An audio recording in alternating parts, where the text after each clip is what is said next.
थोड़ा सा आप वार्ड नंबर 38 से एक निर्दलीय उम्मीदवार के रूप में चुनाव में भाग ले रहे हैं। हाँ, मैं तो आपका चुनाव लड़ने का उद्देश्य क्या है? चुनाव लड़ने का उद्देश्य नगर परिषद नागौर में जो भ्रष्टाचार है उसको भ्रष्टाचार से मुक्त करना। नगर परिषद नागौर ये राज्य सरकार द्वारा जो भी आम जन के विकास की योजनाएं आते हैं उनको हूबहू क्रियान्वयन करना। साथ ही नगर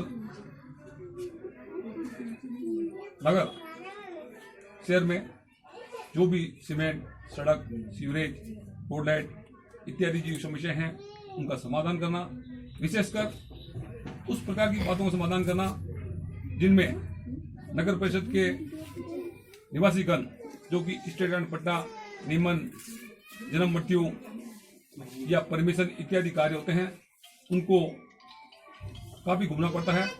नगर पालिका की जो कार्य प्रणाली है उनसे आम जन दुखी है। इन सबको ध्यान में रखते हुए इनमें किसी प्रकार से सलीकरण किया जाए, यह मेरा मुख्य उद्देश्य है। इनको ध्यान में रखकर मैं वार्ड नंबर 38 नगर परिषद नागौर का चुनाव लड़ रहा हूँ। जैसा कि आपने पहले 39 से फॉर्म भरा था, क्या वजह थी जो आपने वापस 38 से फॉर्म भरा?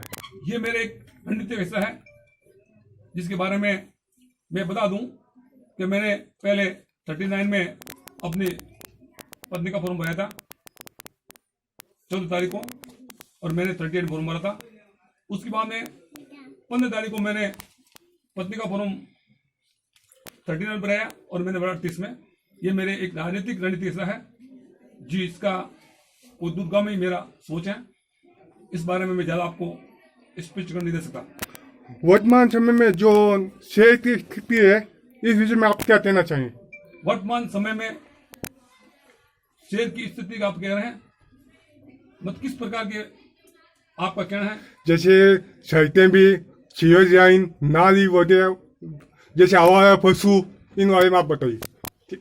इन सब का समाधान नगर पालिका की कार्य प्रणाली और वर्तमान या पूर्व जो चेयरमैन हैं या भावी चेयरमैन बनेंगे, जो पार्षद आएंगे, उनके कार्य करने की प्रणाली उन पर डिपेंड करता है कि इन समस्याओं का समाधान कोई लंबा चौड़ा समाधान नहीं है।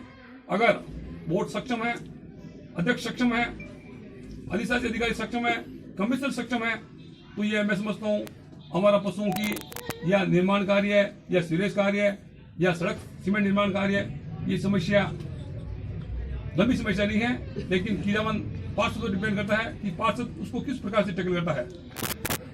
अगर आप चुनाव जीत जाते तो आपकी पहली प्राथमिकता क्या है? चुनाव जीतने के बाद में मेरे वार्ड के अलावा संपूर्ण शहर में जो भी मेरे मिलने वाले हैं, संपर्क साथी हैं, जो मुझे जिस प्रकार का निर्देश मिलेगा या निवेदन होगा उस बात को समझकर उनका समाधान करना मेरी प्रथम प्राथमिकता रहेगी, जो नगर परिषद नागौर से संबंधित हैं। जैसे वार्ड में ऐसे भी हैं जो सामने तो सीवरेज लाइन में बंद पड़ी हो, सामने खुली हुई नालियां हैं। हाँ, ये आपका पर्सन वाजिब है कि रूडीप द्वारा या वाइफ द्वारा जो सीवरेज कार्य निर्माण कराया गया था उसमें नालियां बंद कर दी गई थी। तकनीकी कारणों से सड़कों पर पानी फैल रहा है, इसका भी समाधान किस प्रकार से किया जाए, आगामी वोट होने के बाद में कोई अच्छी रणनीति बना करके हम चाहेंगे कि पानी की निकासी ढंग से हो, सड़क पर पानी नहीं रहे, इसका भी समाधान होना आवश्यक है।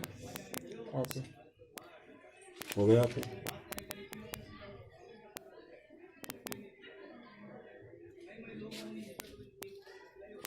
चुनावी रण क्षेत्र में आपके सामने दिग्गज खड़े हैं, उनसे आपको कैसे विश्वास है कि आप सफलता मिलेगी आपको? मैं चुनावी परिणामों चुनाव के मैदान में किसी को भी दिग्गज नहीं मानता हूं। सबसे बड़े मतदाता मेरे दिग्गज हैं, मैं उन पर विश्वास रखता हूं। मतदाताओं के सारे में चुनाव लड़ रहा हूं, मतदाता मेरे सबसे बड़े दिग्गज हैं।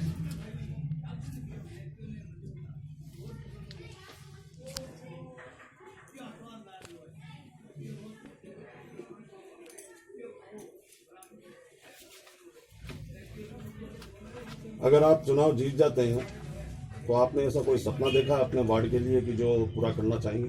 बिल्कुल कंफर्म, आपका पर्सन वाजिब है।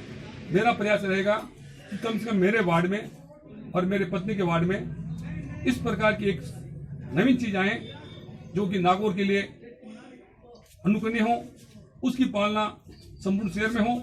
जिस प्रकार से ये सीमेंट के ब्लॉक लगाए जा रहे हैं छोटी गलियों में या मुख्य सड़कों पर, रंगीन ब्लॉक जो कि एक शहर का सौंदर्य बने, इस प्रकार की मेरी भी दिमाग में योजना है। इसके साथ में प्रथम योजना मेरी ये रहेगी कि बख्ता सागर तालाब जिसमें पार्क का निर्माण हो रहा है, पिछले 5-6 साल से वो कार्य कच्चों के रैंक पर हो रहा है। जनता को जिसका सदुपयोग मिलना चाहिए था उसका नहीं मिल रहा है। वो मेरी प्रथम प्राथमिकता है कि शहर के भीतरी भाग में होने के कारण से उसको किस प्रकार से क्रियान्वयन करके आम जन को सुपुर्द किया जाए, ये मेरी प्रथम प्राथमिकता रहेगी। और उसमें महादेव का मंदिर भी है, उसका भी किस प्रकार से उसको कचरा मुक्त किया जाए और महादेव की सार्थकता बनी रहे। ऐसे सुनने में आ रहा है वार्ड नंबर 38 में त्रिकोणीय संघर्ष है, तो इस संघर्ष को आप कैसे देख रहे हैं? नहीं, मैंने पूर्व कहा था मतदाता मेरे सर्वोपरि हैं, मतदाताओं पर मेरे विश्वास है। यहाँ के मतदाता जागरूक हैं, शिक्षित हैं और मतदाता निर्णय करने में सक्षम है। हर प्रत्याशी का पिछला रिकॉर्ड, वर्तमान रिकॉर्ड उनकी नजरों में पैमाना होता है। उन आधार पर जो मतदान होगा, मैं मानता हूं वो मतदान मेरे पक्ष में होगा और जनता के आशीर्वाद से, मतदाताओं के आशीर्वाद से मैं विजय की ओर अग्रसर हो रहा हूं। अक्सर ऐसा देखने में आता है कि चुनावी वादे बहुत होते हैं, चुनाव जीतने के बाद पार्षद 5 साल के बाद ही नजर आते हैं। बात सही है आपकी, ऐसे पार्षदों को सबक मिलना चाहिए। तो चुनाव जीतने के बाद में अपने वार्ड का कार्य नहीं करते हैं, तो ऐसे पार्षदों को जनता को सबक सिखाना चाहिए। मैं आपकी इस बात का समर्थन करता हूँ। आपने हमें समय दिया, इसके लिए आपका बहुत बहुत धन्यवाद। धन्यवाद, आप सबका धन्यवाद।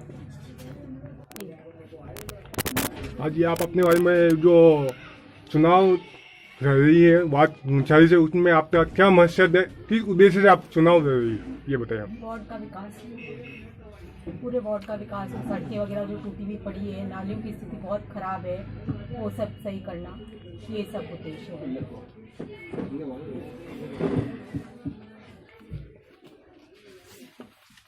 आप अपनी रणनीति के बारे में बताइए कि आपकी जो चुनाव जीतने के बाद क्या प्राथमिकता है?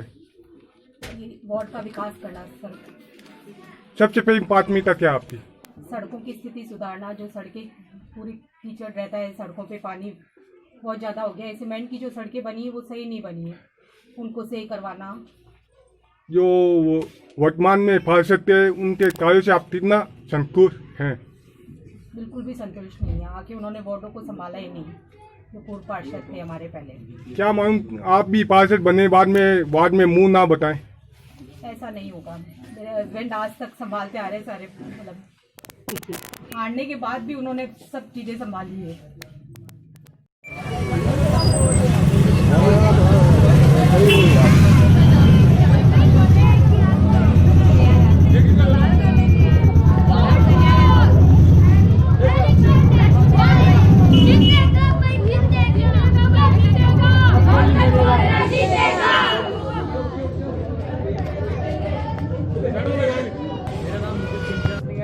और अब हम जो वर्तमान में पार्षद के प्रत्याशी हैं नम्रतमल जी बोत्रा और नीतू जी बोत्रा, इनसे हम यही उम्मीद करते हैं कि ये सबसे पहले बिजली पानी रोड की समस्या ठीक करे और हमें पूरा विश्वास है कि वो हमारी उम्मीदों पर पूरा खरा उतरेंगे, ऐसी हमारी उम्मीद है।